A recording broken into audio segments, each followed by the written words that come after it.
Hello दोस्तों, स्वागत है आज के नए वीडियो में। तो आज की वीडियो में आपको सिखाने वाले हैं घन का पूर्ण पृष्ठ का क्षेत्रफल और आयतन निकालने के लिए। जैसे कि यहाँ प्रश्न है क्या कि यदि किसी घनाभ पिंड का विकर्ण कितना दिया हुआ है 7√3 मीटर हो तो उसका पूर्ण पृष्ठ का क्षेत्रफल और आयतन ज्ञात करना है कि उसका पूर्ण पृष्ठ का क्षेत्रफल कितना होगा और आयतन होगा।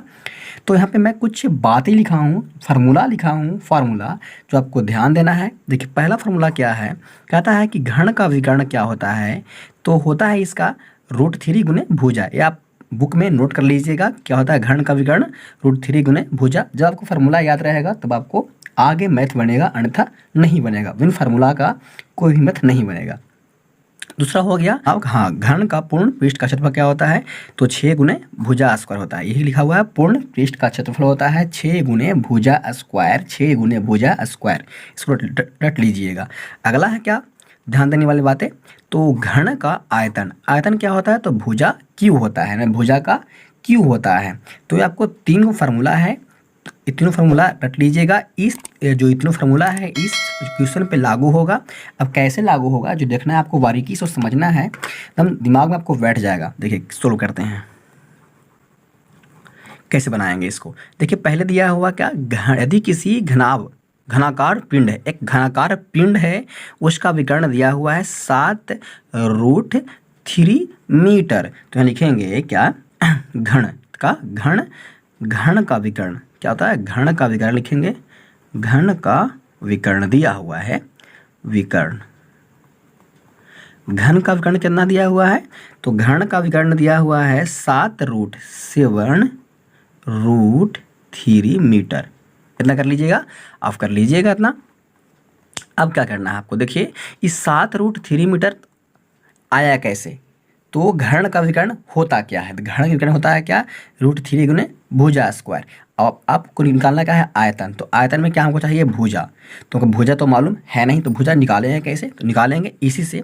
तो घन का विकर्ण होता है 3 गुने भुजा, तो यहाँ लिखेंगे √3 गुने भुजा। √3 गुने भुजा बराबर कितना हो जाएगा, तो हो जाएगा 7√3 मीटर। अब देखिए यहाँ से क्या करेंगे, यहाँ से हम भुजा निकालेंगे। तो भुजा निकालने के लिए क्या करेंगे, देखिए यहाँ गुना में है, उधर जाएगा तो भागा में हो जाएगा।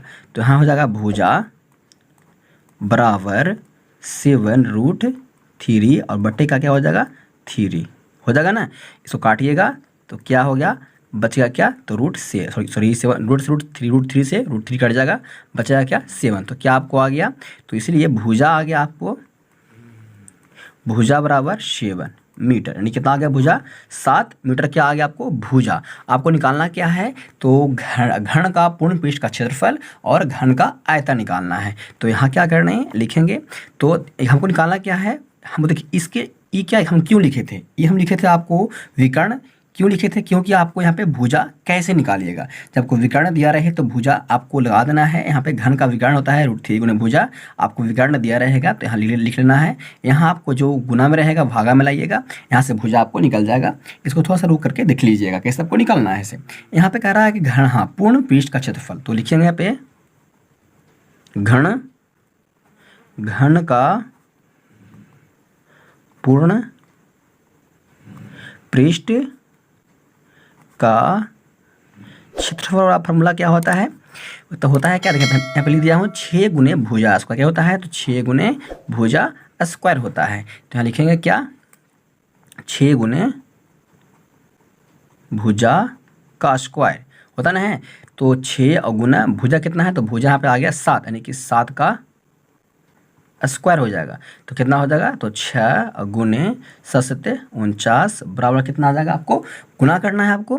तो 6 9 54, हासिल बचा 5, और 6 चौको 24 और 5 29 होगा ना, 29 यानी कि 294 मीटर स्क्वायर आपको क्या हो गया ये, तो घन का पूर्ण पृष्ठ का क्षेत्रफल हो गया।